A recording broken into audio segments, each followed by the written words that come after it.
So the problem with buying a farm in the middle of winter in Saskatchewan is that when we have our first winter storm, we're wildly unprepared. We have no machinery. We're borrowing machinery off people, which means that we have to kind of wait until the machinery is available before we can use it. So it means that we're having to bed up the barn by hand instead of just using a skid steer, which would take 5 minutes. This is an insulated barn. It's not a heated barn, but it is insulated, and hopefully the horses can come in here when we have storms. Now, having to spread the straw by hand, it's not a big deal, but I'm recovering from a knee injury, so it's kind of taken a lot longer than it would normally take. And because I've been spending a lot of time resting, I'm a little unfit now for spreading straw.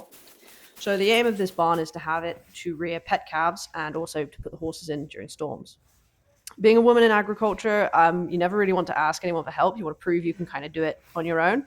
So sometimes you have to get a little inventive with how to do things. So I wasn't strong enough to flip this bale. So I use the bale netting and a ratchet strap so I can be safely far enough away from it that I don't get crushed. And I just kind of rocked it and pulled with all my strength to turn this bale over. And that was incredibly difficult. Um, so bedding up these pens, just giving them a really nice thick covering of straw to make sure the ground is insulated. Um, we might be looking into getting some calves, like bottle calves to keep. So it's important that the barn is made draft free because there are some gaps under the walls. So we're trying to fill those in with straw and make sure the bedding's nice and deep. So it's really warm for the animals that are going to be living in here. We're not planning on putting the horses in here full time. The horses prefer to be outside, but when a winter storm comes, if this barn is bedded up and ready to go, we can bring them inside and then they don't have to stand out in the elements and be covered in snow and potentially get a little cold. So we're just trying to be organized and avoid any issues like that. It's a little frustrating when you have to bed this up by hand, purely because if you had a skid steer, it'd be over in 5 minutes, and you could just get on with the next job. And when you've got a list of jobs as long as your arm, you kind of want to just get on and get stuff done.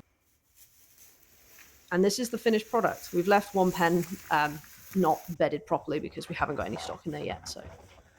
And here are the boys coming into this barn for the first time ever. They aren't sure about it, so obviously use food and they're gelding, so they think with their stomachs.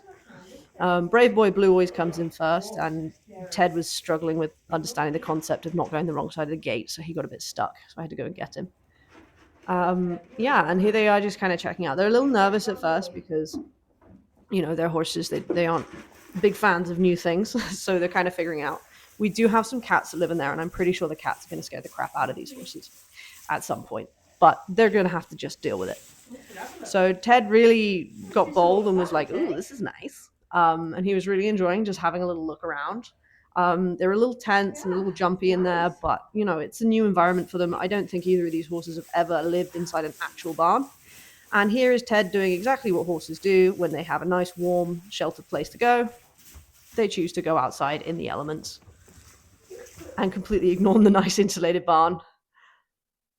And yeah, so the horses' barn is done. So the next job for the day is to clear the snowdrift that is in front of the heated shop. My partner was coming back with a tractor later that day, and I knew that, but I wasn't sure if that was going to happen because he's calving at the moment at work. And things are said that will happen that just don't happen. So I thought, well, I better do this by hand just in case I need to go anywhere in the truck and before the snow turns to a solid block of ice.